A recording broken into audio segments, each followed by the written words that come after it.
Hello students, स्वागत है आपका मेरे YouTube channel science maths classes by Raj में। कल भी हमने इसके बारे में कुछ परिभाषाएं आपको बताई थी, गोलीय पृष्ठों पर प्रकाश का परावर्तन। आज फिर इसी में हम आगे बढ़ते हैं गोलीय पृष्ठों पर प्रकाश का परावर्तन में, और हम आपको ये बड़ा मोस्ट टॉपिक है, इसमें से आपको आते हैं चित्र बनाने के लिए। और चित्र कैसे बनाने के लिए आते हैं कि यदि वस्तु फोकस पर है, यहाँ है, वहां है, तो उसका चित्र कहाँ और कैसे बनेगा अवतल दर्पण में।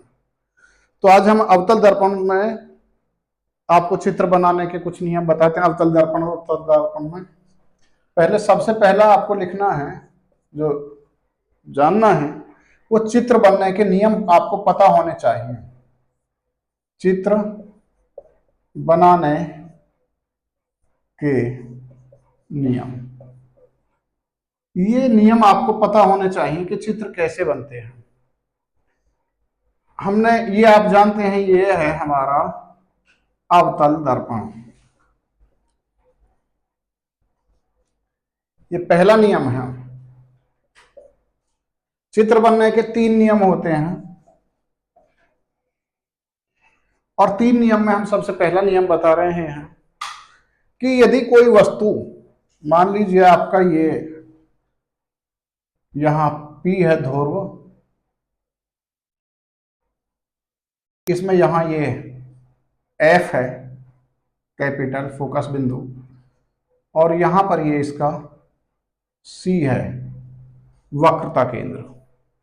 ये आपको बता दिए गए हैं कि ये वक्रता केंद्र, ये फोकस बिंदु और ये ध्रुव। चित्र बनने के अब हम आपको नियम बता रहे हैं। पहला नियम है, यदि कोई वस्तु हमारी है, कहीं भी है, और वहां से हमारी कोई जो पहली किरण है, ये किरण आती है मुख्य अक्ष के इसके समांतर, इसे मुख्य अक्ष बोल देते हैं, अभिलंब भी बोल देते हैं।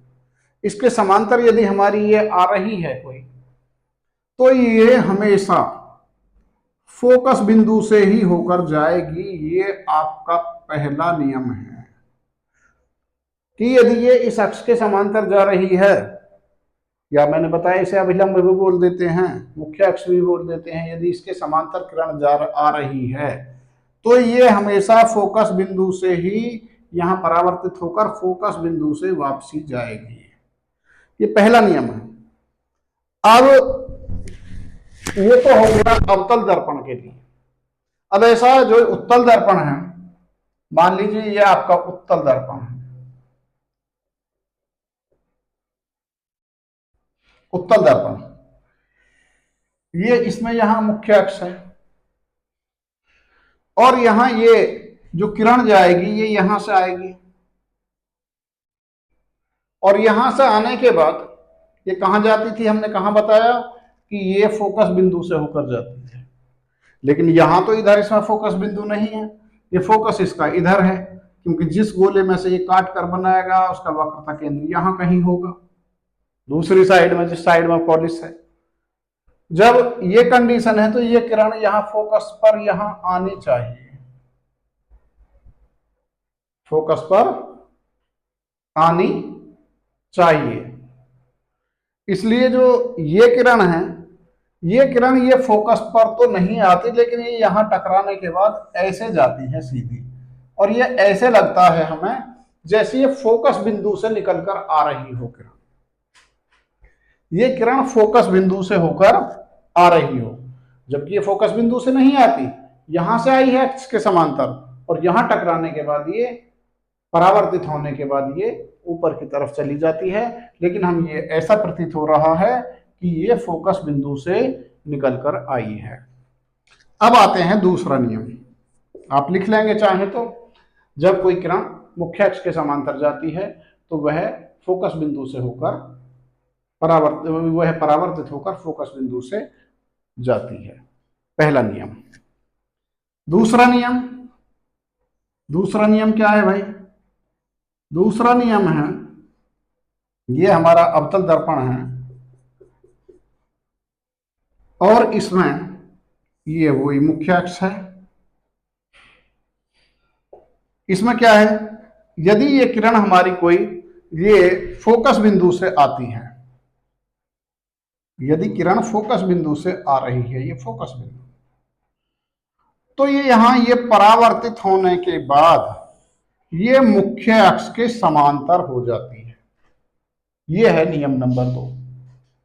यदि कोई किरण फोकस बिंदु से आ रही है तो परावर्तित होने के बाद मुख्य अक्ष के समांतर हो जाती है।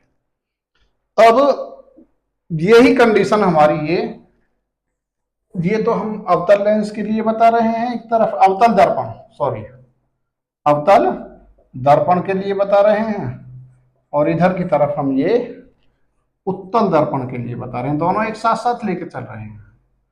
उत्तल दर्पण, अभी जो दूसरा नियम है इसमें क्या आना चाहिए, ये उत्तल दर्पण हो गया हमारा,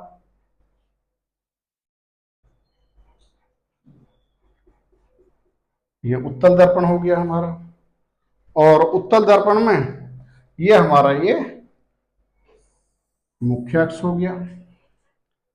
हमारी जो दूसरी किरण है वो कहां से आ रही है, फोकस बिंदु से, यानी वही किरण, ये इसका ये अब चेंज हो गया, यहां से ये आ रही है और यहां से परावर्तित होने के बाद ये हमें ऐसा लग रहा है जैसे फोकस बिंदु पर जा रही है, लेकिन ये यहां से आई और ये यहां इसके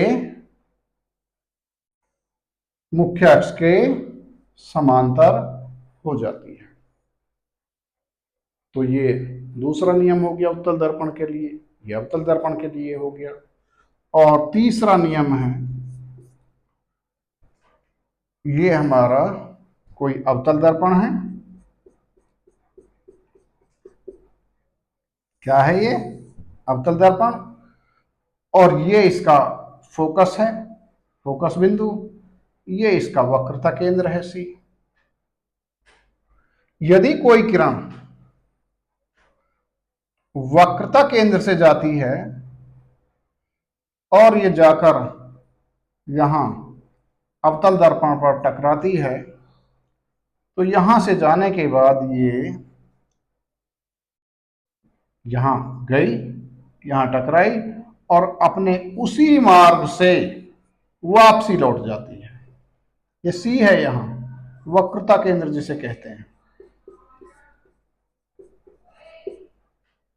ये हमारा नियम नंबर 3 है। और यदि हम उत्तल दर्पण की बात करते हैं, ये उत्तल दर्पण हो गया हमारा,